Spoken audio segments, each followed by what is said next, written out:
हमारी जो उत्तराखंडी बोली भाषा हमारे जो गाने हैं कहीं ना कहीं मिलते हैं। फिर भी डिट्टो कोई कलाकार ना गाएं, क्योंकि कहीं भी आपको उसको झेलना पड़ सकता है। नमस्कार दोस्तों, इस वक्त मैं हूं बिताल घाट में और आज मेरे साथ में है एक उत्तराखंड के जाने माने बहुत मशहूर गायक कलाकार जिनका नाम है बिशन सिंह हरियाला। वो दौर आज भी आप सभी को याद होगा जब कैसेट का ज़माना हुआ करता था और गाने बजते थे बाजटाई मूणा मेरी पुष्पा लुकी रहे। वो गीत इतना पॉपुलर हुआ उत्तराखंड में जिसे कोई आज भी एक छोटा बच्चा भी होगा वो भी उस गीत को याद करेगा और जो एक बुजुर्ग होगा उसको भी वो गीत याद होगा।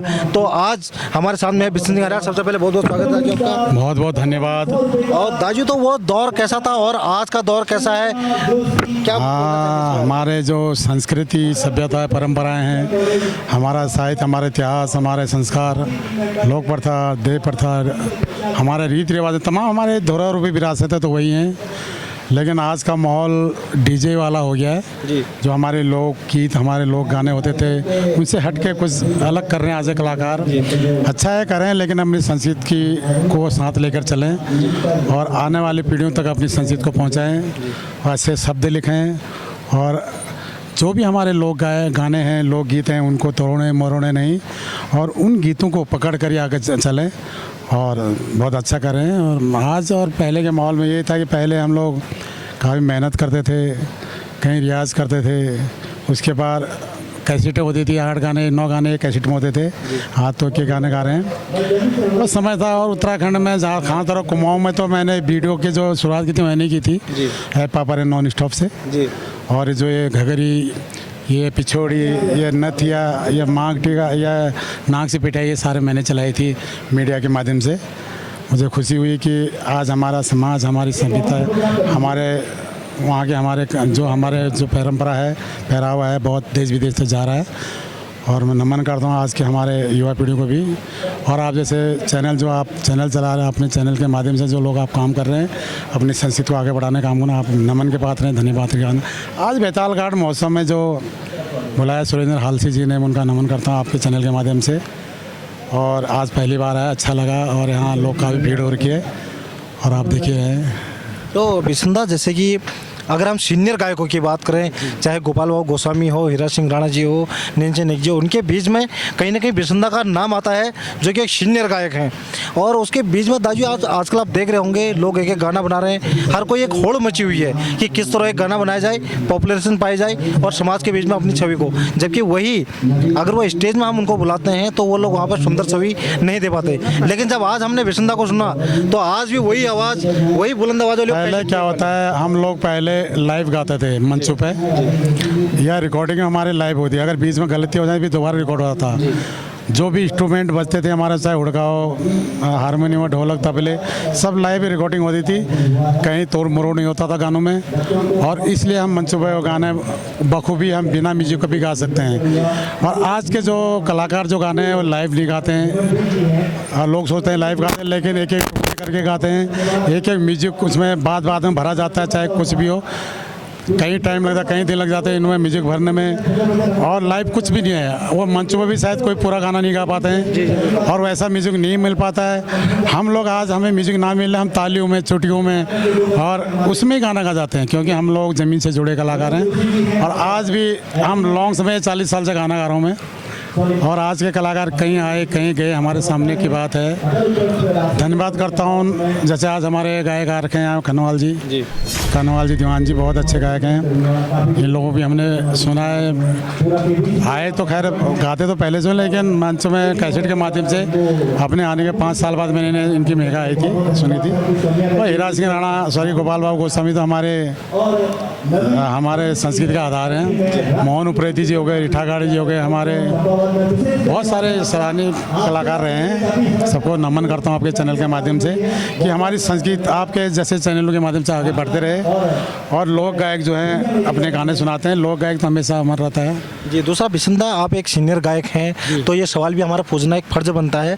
आप इतने वर्षों से काम कर रहे हैं तो जहाँ जनता का तो स्नेह आशीर्वाद आज भी आपके साथ में प्यार मिलता है, तो कहीं ना कहीं हमारी हमारी जो गवर्नमेंट है उसका कहीं ना कहीं सहयोग मिलता है आपको किसी प्रकार का? नहीं नहीं, सरकार का कोई सहयोग नहीं मिलता हमें। हमारे जो संस्कृति विभाग है वो आज भी हमारे सीनियर कलाकारों को कोई शायद ही बुलाती है, आज के नए नए कलाकारों को बुला लेती है, लेकिन जो संस्कृति और सभ्यता के कलाकार हैं, हमारे लोक साहित्य के कलाकार हैं, उनको कमी बुलाती है। वहाँ ऑडिशन होते हैं और एक जिन्होंने कि गाने चलाए, जिन्होंने कि संस्कृत का आधार है, उनको वहाँ आज के जो बच्चे उनका ऑडिशन लेते हैं वो सही नहीं लगता है।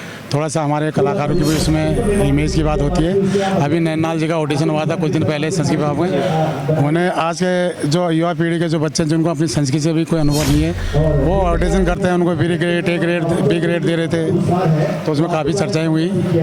तो मैं चाहता हूँ कि संस्कृत विभाग में भी हमारे जो उच्च कोटि कलाकार हैं, जो 40, 50, 60 साल से अपनी संस्कृति के लिए कुछ कर रहे हैं, उन्हें सरकार द्वारा उनको योगदान मिले, उनकी पेंशन लगे, स्पेशल पेंशन लगे, क्योंकि हम कलाकारों ने ज़िंदगी अपनी संस्कृति को ध्यान में दिया। और जो हमारे जो कलाकार 40 से 45 साल की उम्र में बच्चों को पढ़ाना है, उनकी शादियाँ करनी है, तो उस समय हमारे कलाकारों में कुछ नहीं रहता है।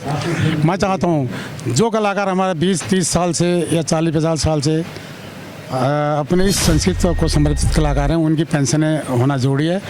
मैं धामी जी से भी ये कहना चाहता हूँ कि मैं 40 साल से सेवा कर रहा हूँ, हमें सरकार से कुछ नहीं मिलता है और न कभी संस्कृति विभाग से मिलता है, न वहाँ किसी की सुनी जाती है।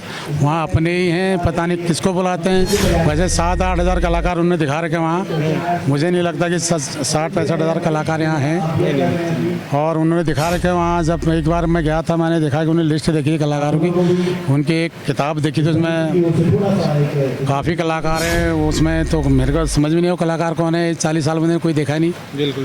उसमें 10 कलाकार ही होंगे जिनको मैं जानता हूँ, बाकी कोई कलाकार नहीं है।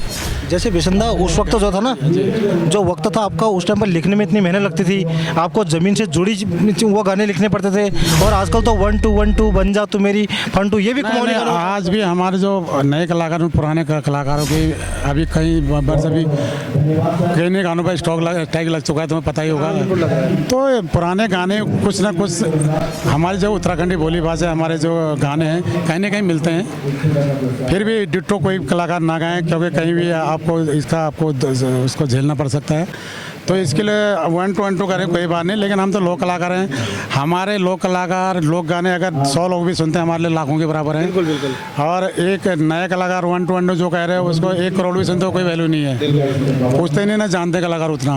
लेकिन ये लोक कलाकार 100 लोग भी देख रहे हैं, उन्हें वो 100 लोग हमारे बुद्धिजीवी हैं, वो हमारे संस्कृत को चाहते हो, संस्कृत प्रेमी हैं। आज चाहे कितना भी मॉडर्न जमाना आ गया, आज भी शादी ब्याह कोई ऐसा नहीं है जिसमें गोरखे चली भागुली आपका गीत ना बजता हो। अभी गोरखे चली भागुली मैंने अभी मेरे 2-3 वॉल्यूम आ चुका हो। हाँ बिल्कुल।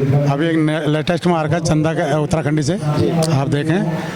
गोरखे चिली भागोली दगड़े में 20-25 हज़ार से भी ज़्यादा गाना गा चुका हूँ। कोई गाना ऐसा नहीं है जो मैंने नहीं गाया, चाहे वो लाली हो से मैंने 1985 में गया था, पारे भेड़े की बसंती चोरी, भेड़ू पाको बारू मासा, और जितने भी ये पुराने गाने, वो पारे की भेड़ा कोसा घसेरी वारा चाहे काफल खैजा, ये कई गाने जो मैं 1980 से 90 के बीच में गा चुका हूँ। उससे पहले हमारे गोपाल बाबू जी ने गाए थे इसे, तो उसके बाद तो आज हर कोई कॉपियाँ कर रहे हैं। तो अब क्या कहें, गाने दो, लेकिन हम लोगों ने लिखे, मेहनत किए और कंपोज किए गाने। हमारे किसी धुन पर कोई आधारित कोई गाना नहीं होता है। आज मैं कोई गाना लिखता हूँ, किसी धुन पर नहीं गाता, मैं कंपोज करता हूँ, खुद लिखता हूँ। कहीं ना कहीं आपका ये कहना है कि अगर आप काम भी कर रहे हो तो उत्तराखंड की संस्कृति की सभ्यता में रह के गाएं, नहीं तो जो जिस प्रकार एक उड़न खड़ोले चल रहे हैं लोग आजकल, पश्चिमी सभ्यता की ओर बढ़ रहे, छोटे कपड़े की ओर बढ़ रहे, तो ये कोई हमारी संस्कृति को डुबाने का कार्य हो रहा है।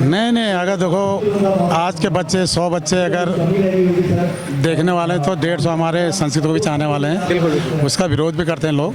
कहीं समाज जैसे दिल्ली NCR में हमारे कम से कम 8-10 हज़ार संस्थाएं हैं, उन संस्थाओं द्वारा चुने जाते हैं कलाकार। और मैं तो देखता हूँ कि मुझे साल के कम से कम 100-200 का प्रोग्राम मिलते हैं वहाँ, क्योंकि मैं संस्कृत को लेके चलता हूँ।